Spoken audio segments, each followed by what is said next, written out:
Hello dear students, today we'll be learning about the topic biotechnology for crop improvement, and the contents which we'll be saying today is benefits to agriculture, and the biotechnological methods which we'll be studying today are plant tissue culture and genetic engineering. I know you all are familiar with both of these topics.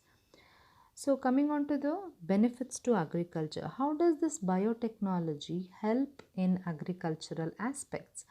So we know that biotechnology, we are studying it as a subject, right? So it is important to know what is the role of this biotechnology in agriculture. Biotechnology, it gives a great promise in order to increase the production of secondary metabolites in many of the plants, and also these secondary metabolites are useful in the medicinal industry as well as the aromatic industries. And this biotechnology helps in the production of the plants which are very much resistant to the insects, pests, and also the diseases. So this helps the farmers to grow more and more of the food products on a lesser land using many of these farming practices that are very much environmental friendly.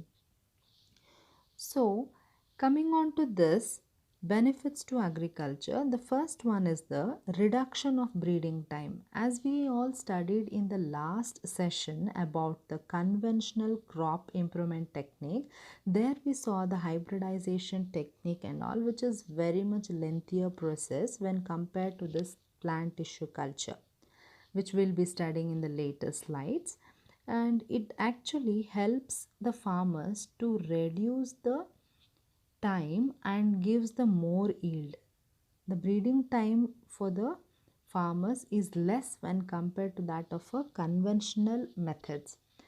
And a new genetic variety, as we know that we are doing a changes in the genetic level itself with the help of this genetic engineering, means obviously we'll get a variation in the genetic varieties of the plants or the crops, and disease resistance plant can also be obtained by this agriculture biotechnological aspects. And it also provides the better nutritional quality plants. For example, it is a golden rice which is very much rich in vitamins A, and this disease resistant, one of the example is BT cotton, we all know that, and also BT brinjal is the best example for the disease resistance plants produced with the help of this biotechnology. So coming on to the next slide, here we can see the biotechnological methods. What are the methods that can be used to improve the crop is the plant tissue culture and genetic engineering. So moving on to the next slide, here we can see what is plant tissue culture. It clearly defines that plant tissue culture, it is a cultivation of plant organs, tissues or cells using a artificial media under a in vitro condition, which means that here in a plant tissue culture we use any one of the part of the plant or organs or a tissues or even the cells of the plant, and we take that part and we artificial media is being used in order to cultivate this, and after that we grow these plants in an laboratory condition. This is called as a plant tissue culture. And what are all the process involved in this is, how do you do a plant tissue culture in laboratory is preparation of an explant. You take any part of the plant, that is a shoot part, a root part, flower part, leaf part, or in the flower you can take anther, pollen, any part of the plant you can take, that is called as a explant, and you have to prepare that. How do you prepare that? You take any part of the plant, as I said here, and you're going to exercise it, means you're going to cut which part of the plant you're taking, you're going to cut it and used in an in vitro culture. And after that, what do you do is you take that part of the plant, you do a surface sterilization. Surface sterilization is done in order to remove the traces of the unwanted microorganisms and mud, everything from the outer layer of the plant, with the help of sodium or calcium hypochloride, which is 1 to 2%, and also the mercury chloride is being used. Any one of these surface sterilant can be used, and then wash it several times, and again you have to wash it many times in order to remove the traces of those surface sterilant. And after removing all of that, you have to inoculate in an media which is artificial media. This artificial media should contain all the macronutrients, micronutrients, vitamins, growth regulators, as well as agar, which is used as a solidifying agent. And everything you have to prepare it. You have to prepare the media. We all know that we have prepared this media in the second year BSc itself. So you know the preparation of this media, I think. What all the contents which are present in the media is the macronutrients, micronutrients, vitamins, growth regulators, along with the agar, which is known as a solidifying agent. And you have to prepare that and sterilize it. After sterilization, you have to bring it to an LAF and then inoculate it. Means whichever part of the plant you have sterilized it, you have to keep in that media which contains all these nutrients. And then you have to incubate it at 22 degrees centigrade for plus or minus 5 degrees centigrade for around 24 hours in order to check the growth of the plant callus. So after 4 to 6 weeks, you can see a formation of the callus. Okay, and after the 4 to 6 weeks formation of the callus, you have to do a subculturing of this so that the plant gets all the nutrients in order to grow further. And after that, what you have to do is regeneration and transfer to the soil. When you can see here, there are the plant, the shoots are coming here, and after some time you can see the root also. Then you see here, you can see the roots, and then after that you have to transfer it into a soil, so that in order to acclimatize it to the natural environment, so that again there will be a formation of other organs, which is called as organogenesis, formation of root, shoot. In a proper way it can be formed when you transfer it into a soil. This is how the process of the plant tissue culture takes place. Moving on to the next slide, here you can see the types of the plant tissue culture. The first one which we are seeing here is a anther and the pollen culture. You know what is anther and pollen, right? Here you can see the part of the plant. This part of the plant is called, this part of the flower is called as an anther, and pollen is present inside the anther. Okay, so what do you do in this anther and pollen culture is you have to take a flower bud. After taking that, you have to collect the anthers, and then anther is are taken and washed everything, and they are taken and they are subjected to this colchicine treatment. So when you do a colchicine treatment, what happens is these anthers are usually they are haploid. So and the pollen are also haploid, okay, which spontaneously double during a culture. Okay, in some of the species, in very rare species, the colchicine treatment has been done in order to induce the doubling of these haploid cells where they become a diploid. So this here you can see that the anthers are being taken here in the culture, they will be diploid, and then after that these anthers, which are some of them which needs a colchicine treatment, the colchicine treatment is being made, which is a chemical which helps the haploid cells to become diploid, and you can see the enlarged flower leaves production. The same way here, the flower from the flower bud, a cold treatment is done where the pollens are separated and then it is inoculated into a petri dish. After that, these are being again, pollen are again treated with the colchicine, and after that treatment, when they are sown, you can see that there will be a doubled haploid cells where it will become a diploid cells. So this is about the anther and pollen culture, where there will be a increase in the flower size or a seed size or a fruit size with the help of this anther and pollen culture.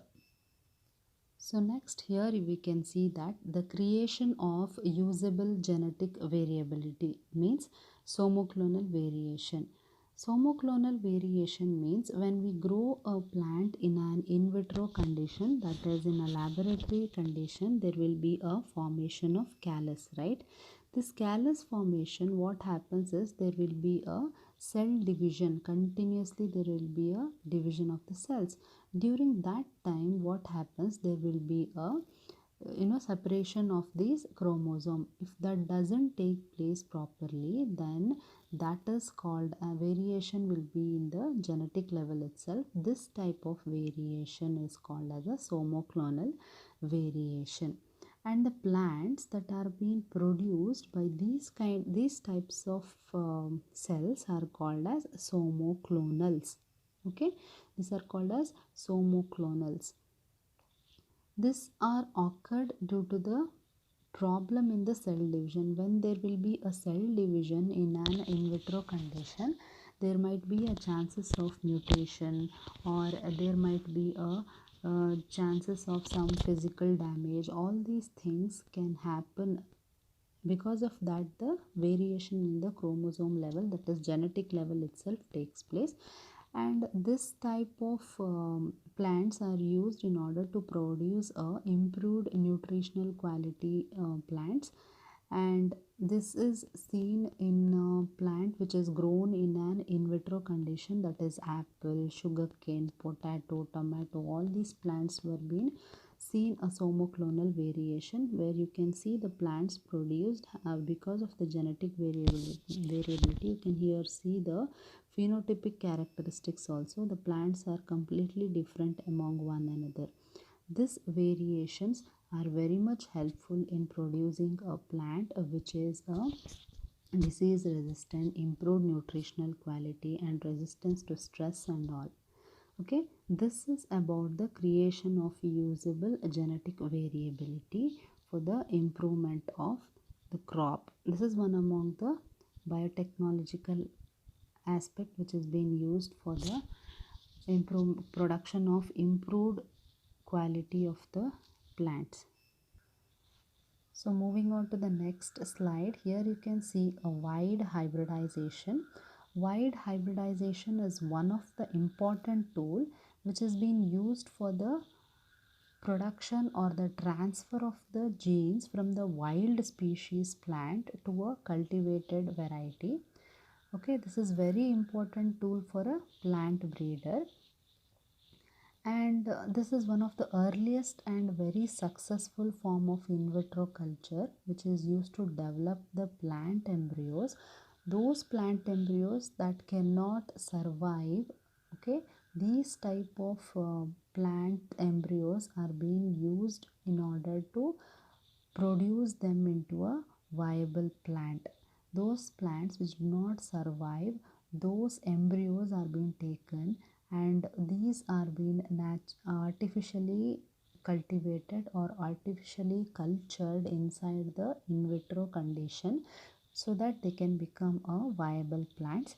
Here you can see a photograph of a seed, a immature seed. Here it is a immature seed, and this is a seed after removal of a seed coat, and this one a seed after isolation of embryo.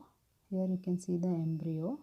Okay, and then the embryo in the this embryo is being placed inside the rescue medium. After 24 hours, when it is placed inside the rescue medium, you can see that the germination takes place, because it is provided with the nutritional requirement which is required for that embryo to germinate.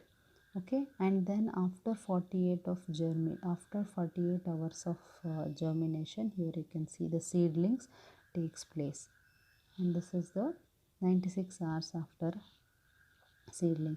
This is how these can be again inoculated into the media and again grown into a viable plant. So this is one of the helpful method for the plant breeder. It is a very important tool where the embryos do not grow those into a new plant or a plant. Those embryos can be grown by using these embryo rescue technique. One more is a somatic hybridization. We all know that somatic cells means a cell without a cell wall is called as a somatic cells. Here you can see the protoplast. When we take a protoplast of one parent and the protoplast of another parent of a desired qualities, and when we fuse it with the help of a fusel. Okay, the fusel which we use here is a polyethylene glycol. When we fuse both of these cells, the fusion of the parent cells takes place and the fusion of the nuclei also takes place, and the hybrid protoplast which grow into a new plant is called as a somatic hybridization. This is very useful technique where a plant that is being produced in India is using the protoplast of Indian mustard with those of a brassica, and this was developed in order to get a biotic as well as a abiotic stress resistant genes in an Indian mustard. This is called as a somatic hybridization. Even using this technique, you can produce a plant which is a resistance to abiotic as well as a biotic stress. Moving on to the next slide. Here we can see that in vitro selection. In vitro selection, you can see a selection for disease resistance. Disease resistance plants, such as when we select the in vitro plants, which are, we know that when we grow a plants in a plant tissue culture laboratory, all of them are almost the disease resistance itself. When we pick up those plants and we grow a next generation by those plants, then obviously there will be a disease resistant genotype plants itself. By genetically they will be resistant to certain diseases. So example for that is a potato was being grown against a Phytophthora infesta. This is causing a late blight in potato. Okay, this was being grown with the help of a selection for disease resistance. We select the plant, a good healthier plant, then obviously the plant will be resistant to certain diseases. And coming on to the selection for a tolerance of abiotic stress.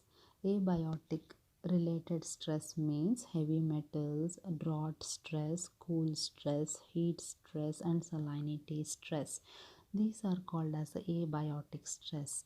Okay, when we add a PEG, polyethanol glycol, or a dextran into the media during the culture, in vitro culture itself, then when the plants grow under these chemicals, or when they are grown with the help of this dextran or polyethanol glycol, then they induce the water stress tolerant in those plants.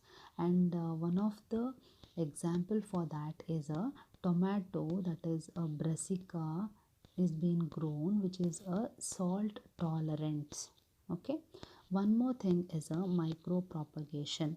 Micropropagation means plants that are being produced by a vegetative propagation, that is by a asexual means. Here you can see the leaf part is being taken and the callus culture. First the shoot formation takes place and after that the root stimulation and the plant. Here you can see the many plants are grown only with the help of a vegetative propagation. Okay, by this you can grow a large number of ornamental plants. Okay, ornamental flowers plants and ornamental plants, and one of the example which has been grown with the help of a micro propagation is a papaya.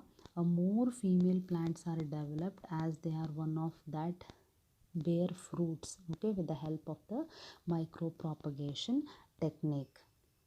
Next comes the genetic engineering. Genetic engineering is one of the modern agricultural biotechnology tools that is mainly based on recombinant DNA technology. So one of the technology that is used in a genetic engineering for crop improvement is a DNA marker assisted selection. Here what do they do is the recombinant DNA technology helps in the identification of the specific chromosomes, okay, by using a DNA markers. Here you can see a parent 1 and a parent 2, which is a susceptible, and this is a disease resistance variety.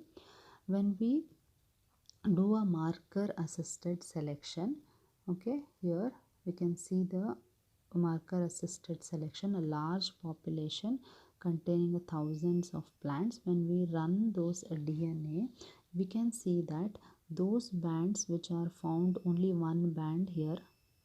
Next, when these, see, this is a susceptible variety and this is a resistance variety. When we cross both of them in a F1 generation and then again it is led to the F2 generation, a large population of thousands of plants are obtained. Here we have to find out which is a disease resistance and which is a susceptible to disease. So we do a run a gel by taking the DNA samples of few of them. When we run a gel, those which are having a band, only a single band, here you can see a white one, those which are having the band, these are the resistance varieties. Again these are selected, which clearly states that this is a disease resistance plant. Okay, this is about the marker assisted breeding. So one more thing is there, which is a engineering the plants for the resistant to disease. This can be done with the help of the recombinant DNA technology.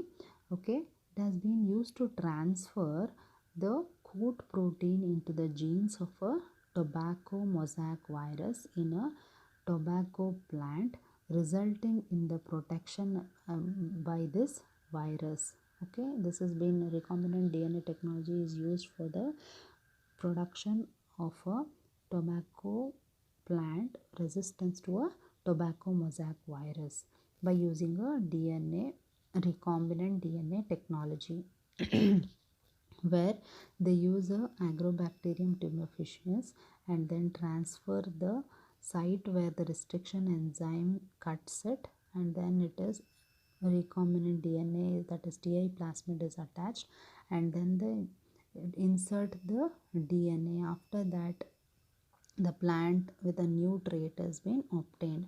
This is one of the technique to improve the plant variety where it is resistant to a virus. Plants can be obtained by this technique. Next comes the engineering plants for resistance to pests. Means there are certain insects or pests that eat up the plants. Okay, when we actually use certain chemicals in order to in order to kill those pests, so which is very much dangerous for the environment.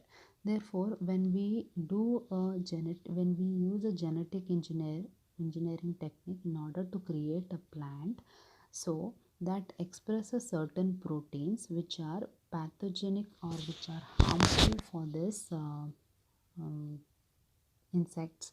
when they eat. When these larva stage insects, when they come and eat these plant, the proteins actually they kill the plant where they go and bind to the specific part of that larva, and they stop the metabolic activity of that larva, and finally they die. This is the beauty of genetic engineering in order to produce a crop or a plant which is resistant to pest. One of the example is a Bt cotton.